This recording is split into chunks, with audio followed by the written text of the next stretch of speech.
আসসালামু আলাইকুম। প্রিয় দর্শক, অন্য মঞ্চের আলাপ চাইতায় আপনাদের সকলকে আমন্ত্রণ জানাচ্ছি।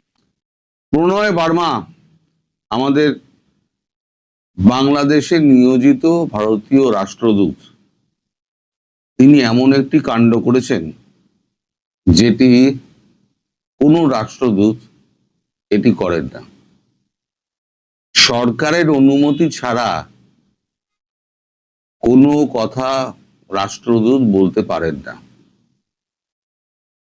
তিনি আবেগের বশে এমন একটি কথা বলে ফেলেছেন যা ভারতের এই মুহূর্তের নীতি বিরুদ্ধ। এখন কথাটা কি জানতে হলে আপনাকে একটুখানি পেছন দিকে জানতে হবে। দুদিন আগেই আপনারা শুনেছেন যে আমাদের এখানে ভারতবর্ষে একজন মার্কিন নাগরিক এবং 6 ইউক্রেনীয় নাগরিক ধরা পড়েছেন। মার্কিন নাগরিক ধরা পড়েছেন তিনি কলকাতা এয়ারপোর্টে, এবং বাকি যে তিনজন করে লখনৌ এবং দিল্লি থেকে এয়ারপোর্ট থেকে ধরা হয়েছে। এই যে এরা, আপনাদের মনে আছে খুব সম্ভবত, ইউক্রেন একবার একটা ট্রাকের মধ্যে করে ড্রোন নিয়ে গিয়ে রাশিয়ায় ঢুকে ক্রেমলিনে মেরে দিয়েছিল। সেই পদ্ধতিটা শেখানোর জন্য ইউক্রেন থেকে 6 জন এসেছিলেন, এবং এই যে আমেরিকান যিনি একজন ভদ্রলোক, তিনি এক্স মিলিটারি এবং মার্সেনারি। তিনি বিভিন্ন জায়গায় সরকার পরিবর্তনের সময়, সে লেবানন থেকে সিরিয়া পর্যন্ত সরকার পরিবর্তনে তিনি অংশ নিয়েছিলেন। এখানে এনআইএ তাদেরকে ধরেছে। এনআইএ এখন বিভিন্ন জায়গায় চিরুনি তল্লাশি চালাচ্ছে, সেটা এয়ারপোর্ট হোক, সেটা হোটেল হোক, সেটা হসপিটাল হোক, সেটা গেস্ট হাউস হোক, সেটা বাজার হোক, বিভিন্ন জায়গায় তারা চিরুনি তল্লাশি করছে যে কারা কারা অনুপ্রবেশকারী রয়েছে এবং কারা কারা বিদেশি রয়েছে। এবং আমি আপনাদের আগেই বলেছি তারা প্রচন্ডভাবে অ্যাক্টিভ।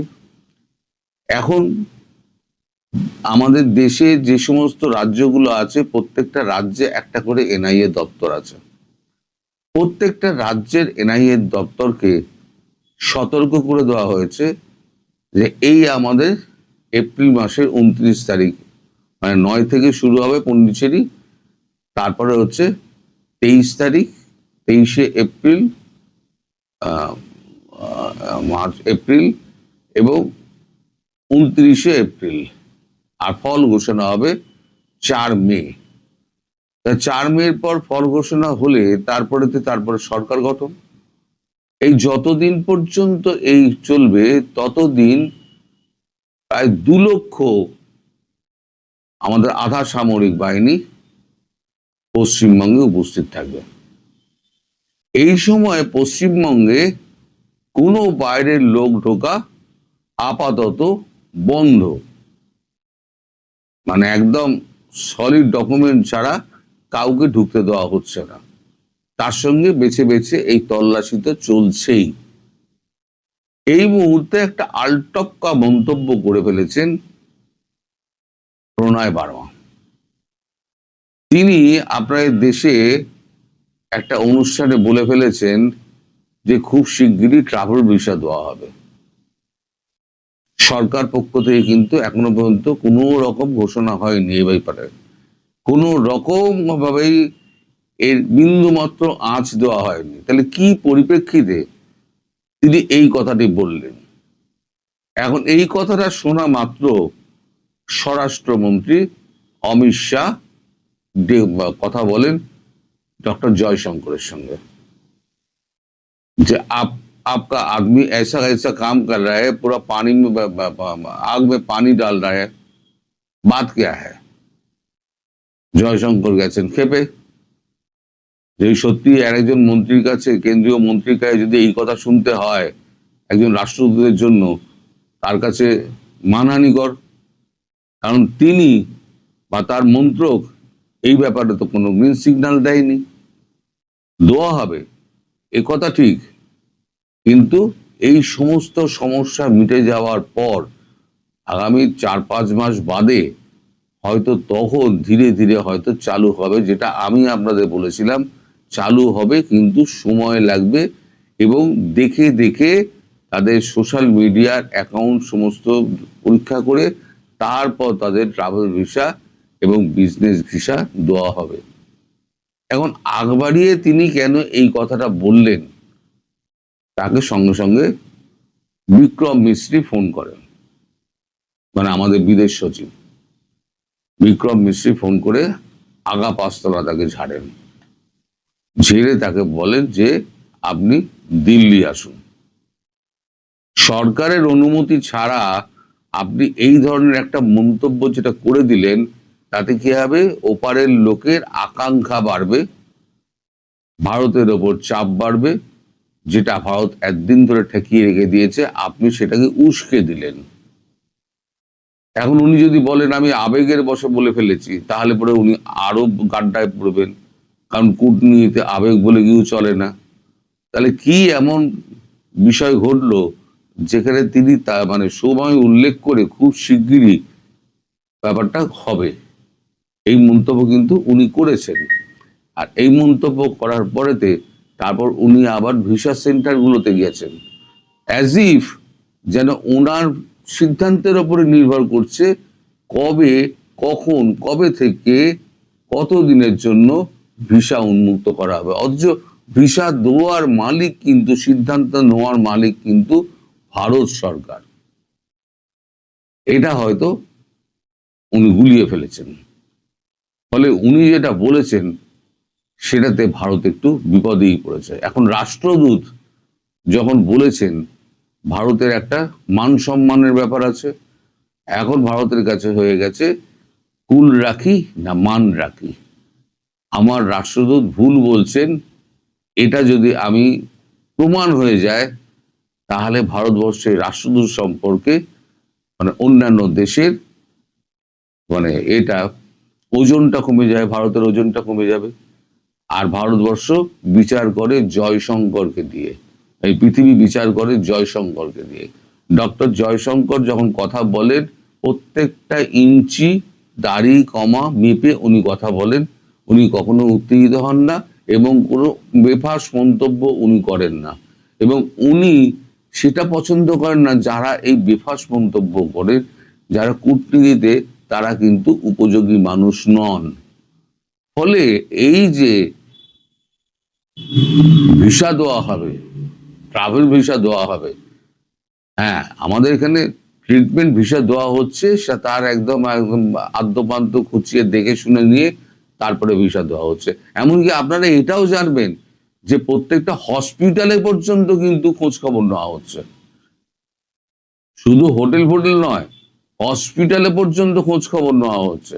যত সল্টলেক অঞ্চলে হসপিটাল রয়েছে, দিল্লিতে হসপিটাল রয়েছে, চেন্নাইতে রয়েছে, ব্যাঙ্গালোরে রয়েছে, সেখানে যেখানে হসপিটাল আছে সেখানে সেখানে যারা চিকিৎসা যারা করতে যায়, তাদের প্রত্যেকের ডকুমেন্ট হসপিটাল থেকে নেওয়া হচ্ছে। আর হসপিটালে জমা দিতে হবে। তো আপনি বিদেশ থেকে এসছেন, তার হসপিটাল ডকুমেন্ট জমা দিতে হবে। হসপিটাল ডকুমেন্ট নিয়ে তার সেগুলো চেক করা হচ্ছে, তারপর যাদেরকে সন্দেহ হচ্ছে তাদেরকে জিজ্ঞাসাবাদ করা হচ্ছে। এই হচ্ছে বর্তমান পরিস্থিতি। সেই পরিস্থিতিতে যদি উনি জব করে উনি বলে দেন যে ট্রাভেল ভিসা দেওয়া হবে, তাহলে পরে মানুষের মনের মধ্যে একটা উৎসাহ জাগবে যে এবার আমি ট্রাভেল ভিসা পেয়ে আমি যাব। কিন্তু বর্তমান পরিস্থিতি যা, তার সঙ্গে ওই মন্তব্য খাপ খায় না। ফলে তাকে অবশ্যই দিল্লিতে ডেকে পাঠানো হচ্ছে, ডেকে পাঠিয়ে তার কাছে ব্যাখ্যা চাওয়া হবে। উপযুক্ত ব্যাখ্যা না দিতে পারলে তাহলে তার কপালে কিন্তু অশেষ দুর্গতি আছে। এটাই ছিল হচ্ছে প্রণয় বার্মা। মানুষ ভালো, কিন্তু প্রণয় বার্মা এই মন্তব্যটি করে নিজের বিপদ নিজে ডেকে এনেছেন। সবাই ভালো থাকবেন। আসসালামু আলাইকুম। সাবেক প্রধানমন্ত্রী শেখ হাসিনার একটি বক্তব্য, একটি আশঙ্কা এবং তার কাছে দেওয়া পশ্চিমাদের একটি প্রস্তাব নতুন করে তুমুল আলোচনা জন্ম দিয়েছে। বিশেষ করে ভারত জুড়ে, ভারতের বিভিন্ন গণমাধ্যম তাদের রিপোর্টিংয়ের একটি বিশেষ অংশ জুড়ে এই বিষয়টি নিয়ে আলোচনার তুঙ্গে রেখেছে। সেটি হচ্ছে আপনাদের নিশ্চয় মনে আছে শেখ হাসিনা বলেছিলেন যে এই বাংলাদেশের একটি অংশ এবং মিয়ানমারের একটি অংশ মিলে একটি খ্রিস্টান রাজ্য গড়ে তোলার পরিকল্পনা করা হয়েছে, চক্রান্ত চলছে, তার কাছে বিশেষ বিশেষ প্রস্তাব দেওয়া হয়েছে। শেখ হাসিনার সরকারের যে পতন ঘটেছিল 2024 5 আগস্ট, তার ঠিক 2.5 মাসের কম সময় আগে তিনি একটি জনসভায় এবং 14 দলীয় জোটের একটি বৈঠকে তিনি এসব মন্তব্য করছিলেন। কেন এই বিষয়টি নতুন করে আলোচনায় জন্ম দিচ্ছে বা যে আলোচনায় জন্ম হয়েছে সে বিষয়ে আমি আসছি। খুব যুক্তিসঙ্গত কারণে এই ভারতের বিভিন্ন গণমাধ্যম এই বিষয়গুলো তুলে আনছে। তার আগে একটু মনে করিয়ে দিই শেখ হাসিনা হুবহু কী বলেছিলেন। তিনি বলেছিলেন যে বাংলাদেশের চট্টগ্রাম এবং মিয়ানমারের একটি অংশ নিয়ে পূর্ব তিমুরের মতো খ্রিস্টান রাষ্ট্র বানানোর চক্রান্ত চলছে। বঙ্গোপসাগরে একটি ঘাঁটি করবে তারা। এর কারণ বঙ্গোপসাগর ও ভারত মহাসাগরে প্রাচীনকাল থেকে ব্যবসা বাণিজ্য চলে। এই জায়গাটার উপর অনেকেরই নজর, সেটা আমি হতে দেব না, এবং আমি যে হতে দেব না এটিও আমার একটি অপরাধ। এবং তিনি বলছেন যে তার কাছে একজন সাদা চামড়া মানুষ এসে প্রস্তাব দিয়েছে যে বাংলাদেশের ভূখণ্ডে একটি বিদেশি রাষ্ট্রকে বিমান ঘাঁটি তৈরির অনুমতি দিলে তার ক্ষমতায় টিকে থাকা কষ্টকর কিছু হবে না, বা টিকে থাকাটা সহজ হবে। এটি সত্য কথা। তার এই বক্তব্য নিয়ে অনেকেই হাসাহাসি করছিলেন, আমরা অনেকেই পাত্তা দেইনি। আমরা বলছিলাম যে এটি হয়তো তার একটি নতুন পরিকল্পনা, এটি দিয়ে মানুষের দৃষ্টি অন্যদিকে সরাতে চাইছেন, এমন অনেকেই মন্তব্য করেছিলেন। কিন্তু তার এই বক্তব্য মাঝে মধ্যেই সত্য প্রমাণিত হচ্ছে। যখন যুক্তরাষ্ট্র বাংলাদেশের মধ্য দিয়ে মিয়ানমারের উদ্দেশ্যে কথিত করিডোরের দাবি করছিল জাতিসংঘের মাধ্যমে, তারা তো আর সরাসরি বলছিল না, জাতিসংঘের প্রস্তাব ছিল এটি, এবং জাতিসংঘকে তারা সামনে নিয়ে এসেই এই করিডোরের প্রস্তাব দিয়েছিল। সেটি ডক্টর ইউনূস সরকার করার জন্য উঠে পড়ে লেগেছিল। সেখানে সাধারণ মানুষ থেকে শুরু করে বিএনপি সহ বিভিন্ন রাজনৈতিক দল এবং সেনাবাহিনীর তুমুল আপত্তির মুখে ইউনূস সরকার সেটি করতে পারেনি। এখনও সেটি করার পরিকল্পনা যে একেবারে থেমে গেছে সে কথা আমরা বলতে পারি না। এখন বিষয় হচ্ছে ভারতে কেন এখন তুমুলভাবে এই বিষয়টি নতুন করে আলোচনায় আসছে, এবং শেখ হাসিনার সেই বক্তব্যটি উদ্ধৃত করে রিপোর্টিং করা হচ্ছে। তার কারণ হচ্ছে যে গত শুক্রবার কলকাতার বিমানবন্দর থেকে কুখ্যাত আমেরিকান ভাড়াটের সৈন্য ম্যাথু ভ্যান ডাইককে গ্রেপ্তার করেছে ভারতের ন্যাশনাল ইনভেস্টিগেশন এজেন্সি বা NIA, এবং সেই সঙ্গে দিল্লি এবং লখনৌ থেকে গ্রেপ্তার করা হয়েছে ইউক্রেনের 6 জন নাগরিককে।